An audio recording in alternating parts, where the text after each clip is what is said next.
সব মোবাইলে মেয়ে নাচে, সব দোকানে মেয়ে নাচে, প্রায় সব বাড়িতে মেয়ে নাচে, বিশাল টিভি লাগানো আছে।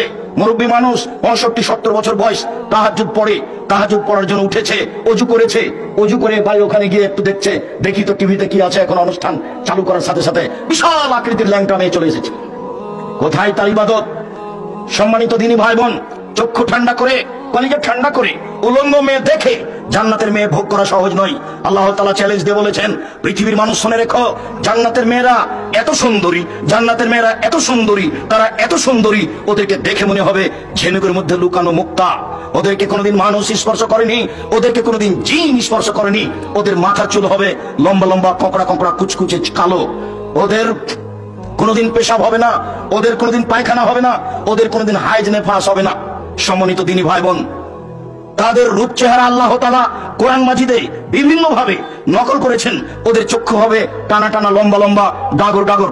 একটা মেয়ে সুন্দরী হওয়ার জন্য যা কিছু লাগে জান্নাতের মেয়েদের জন্য তা তার চেয়ে বেশি আছে।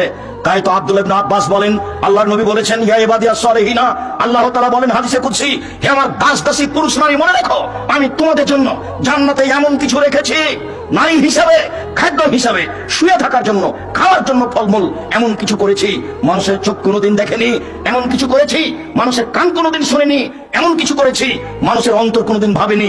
খাওয়ার ব্যবস্থা এত উন্নত মানের হতে পারে, থাকার ব্যবস্থা এত উন্নত মানের হতে পারে, নারী এত সুন্দরী হতে পারে, যতবার স্ত্রীর মুখের দিকে তাকিয়ে দেখবে ততবার তার রূপ চেহারা পরিবর্তন হবে।